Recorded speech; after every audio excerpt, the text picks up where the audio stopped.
안녕하세요. 원북 작가 이하림입니다. 데일 카네기가 쓴 3대 저서가 있습니다. 인간관계론, 자기관리론, 성공대화론입니다. 자기관리론과 성공대화론은 지난 영상에서 소개해드렸고, 오늘 소개해드릴 책은 인간관계론입니다. 예전에 저는 데일 카네기가 철강원 카네기라 불리는 앤드루 카네기와 동일 인물인 줄 알았어요. 그래서 카네기는 참 대단한 사람이구나. 사업가로도 성공하고 작가로도 성공하다니라고 생각했습니다. 알고 보니 데일 카네기는 앤드루 카네기보다 50년이나 늦게 태어났더라고요. 주식 투자의 대가라 불리는 워렌 버핏은 자신의 삶에서 가장 위대했던 투자는 20살 때 들었던 데일 카네기의 공개연설 강좌라고 대답하였습니다. 카네기를 직접 만난 버핏도 대단합니다. 카네기는 세상을 떠났지만 다행히 우리에게는 그가 남긴 책이 있습니다. 언젠가 남동생이 저에게 그러더군요.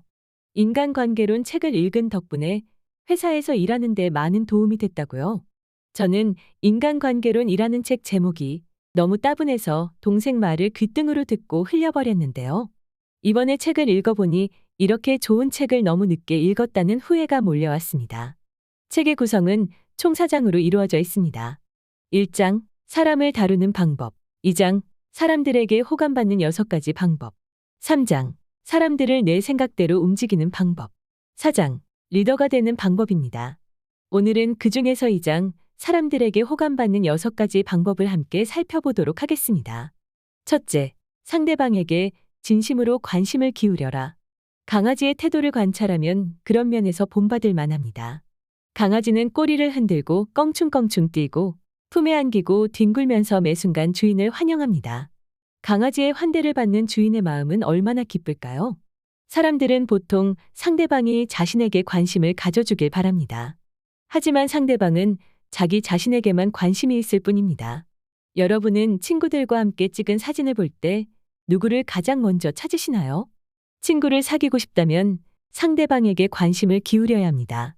친구를 사귀고 싶다면 상대방을 활기차고 열정적으로 맞이해야 합니다. 상대가 우리에게 관심을 가질 때 우리의 시선도 상대방을 향하게 됩니다. 둘째, 좋은 첫인상을 남기려면 활짝 웃어라. 사람들이 아기를 보며 웃는 이유는 아기가 사람들을 쳐다보며 활짝 웃기 때문입니다. 상대방이 미소를 지으면 자신도 모르게 따라하기 마련입니다. 미소의 효과는 강력합니다. 심지어 전화통화를 할 때도 미소를 띠고 전화하면 보이지 않아도 목소리를 통해 상대방에게 전달됩니다. 만약 미소를 짓고 싶지 않다면 어떻게 하면 좋을까요? 저자는 혼자 있을 때 휘파람을 부르든지 콧노래를 흥얼거리도록 노력하라고 조언합니다. 기분이 좋지 않을 때 기분이 좋아지는 최상의 방법은 기분이 좋다는 듯 마음을 먹고 행동하고 말하는 것이라고 합니다. 셋째, 사람의 이름을 기억하라. 이건 저도 열심히 실천해야 할 부분입니다. 이름 외우는 걸 정말 못하거든요. 자주 보는 조카들 이름도 까먹을 때가 있습니다. 대부분의 사람은 지구상의 다른 이름을 모두 합친 것보다 자신의 이름에 더 관심을 갖습니다. 만약 여러분이 상대방의 이름을 기억하고 편안하게 부른다면 여러분은 친밀한 반응을 얻어낼 수 있습니다. 때론 기억하기 힘든 이름이 있습니다. 발음이 어려운 경우도 있죠. 사람들은 어려운 이름을 제대로 알아두려고 노력하는 대신 쉬운 별명으로 부르는 경우가 많습니다. 레비라는 남자는 이름이 니코데무스 파파둘로스인 고객을 방문하게 됩니다. 대부분의 사람이 그를 닉이라고 불렀지요. 하지만 레비는 그의 이름을 외우려 노력한 후 그에게 다가가 안녕하십니까 디코데무스 파파둘로스 씨 라고 이름을 부르며 인사를 했다고 합니다. 그러자 그는 몇 분간 아무 말도 하지 않더니 갑자기 눈물을 흘리며 이렇게 대답했습니다. 레비 씨, 제가 이 나라에서 15년 동안 살았지만 제 이름을 똑바로 부르려고 노력했던 사람은 아무도 없었습니다. 대부분의 사람은 남의 이름을 잘 기억하지 못합니다. 상대의 이름을 잊지 않기 위해 집중해서 반복하려는 시간을 할애하지 않기 때문입니다. 저는 이 부분을 읽고 뜨끔한 마음에 달력에다 아직 외우지 못한 이름 몇 개를 적어 놓았습니다. 저자는 말합니다. 이름은 개인을 차별화하며 다른 사람들 틈에서 그 사람을 유일한 존재로 만든다. 상대의 이름을 부르며 접근할 때 우리가 말하는 정보나 요구의 중요성이 몇 배로 늘어난다. 웨이트리스에서부터 최고 경영자까지 어떤 상대를 대하든지 이름은 마술을 발휘할 것이다. 넷째, 상대방의 말에 경청하라. 경청은 우리가 누군가에게 보낼 수 있는 최고의 찬사입니다.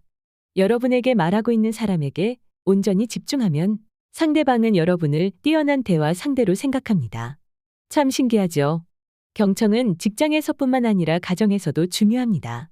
뉴욕에 사는 한 여성은 자녀들의 말을 주의 깊게 듣습니다.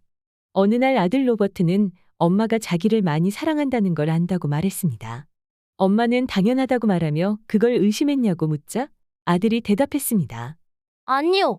엄마는 제가 뭔가를 말하고 싶어 할 때마다 하던 일을 멈추고 제 말을 들어주기 때문에 날 정말로 사랑한다는 걸 알고 있어요. 여러분과 이야기를 하고 있는 사람은 여러분의 문제보다는 자신의 소망과 문제에 대해 몇백 배 더 관심이 있다는 것을 기억해야 합니다. 다섯째, 상대방의 호감을 사고 싶다면 상대의 관심거리에 대해 말하라. 뉴욕에서 빵 도매업을 하는 듀버노이는 뉴욕의 한 호텔에 빵을 납품하려고 애를 쓰고 있었습니다. 그는 4년 동안 지배인을 찾아갔고 그 지배인이 참석하는 사교 모임에도 갔지만 모두 실패했지요. 그러다 데일 카네기에게 인간관계에 대해 배우고 난 후 그는 전략을 바꾸기로 합니다. 지배인이 관심을 갖고 있는 게 무엇인지 알아내기로 한 것이지요. 그는 지배인이 그리터스라는 호텔 지배인 협회에 속해 있음을 알아내었습니다. 게다가 지배인은 국제 그리터스 협회장이기도 했습니다. 다음번 지배인을 만났을 때 그는 그리터스 얘기를 꺼냈습니다. 지배인은 신이 나서 그리터스에 대해 30분 정도 대화를 나눴으며 그를 협회의 회원으로 만들었습니다. 빵 얘기는 한마디도 꺼내지 않았죠.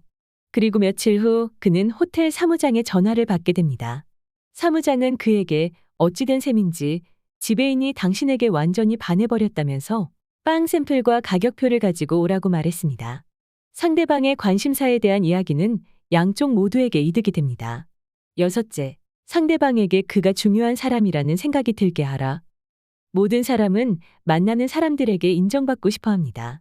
누군가 상대방에게 중요한 인물이라는 생각이 들게끔 만든다면 많은 개개인의 삶이 바뀔 수 있습니다. 저자는 말합니다. 당신이 만나는 사람들 거의가 어떤 식으로든 자신이 당신보다 나은 인물이라고 생각한다는 것은 부정할 수 없는 진실이다. 따라서 상대의 마음을 사로잡는 확실한 방법은 당신이 상대의 존재를 인정하고 있음을 은근히 내비치는 것이다. 아주 작은 진심 어린 칭찬과 인정은 상대방의 마음 문을 활짝 열게 하는 자물쇠와 같습니다. 사람들에게 호감받는 6가지 방법을 함께 살펴보았습니다. 상대방에게 진심으로 관심을 기울여라. 좋은 첫인상을 남기려면 활짝 웃어라. 사람의 이름을 기억하라. 상대방의 말에 경청하라. 상대방의 호감을 사고 싶다면 상대의 관심거리에 대해 말하라. 상대방에게 그가 중요한 사람이라는 생각이 들게 하라. 오늘 한 권의 책은 인간관계론이었습니다. 구독과 좋아요는 원고를 쓸 때 큰 힘이 됩니다. 감사합니다.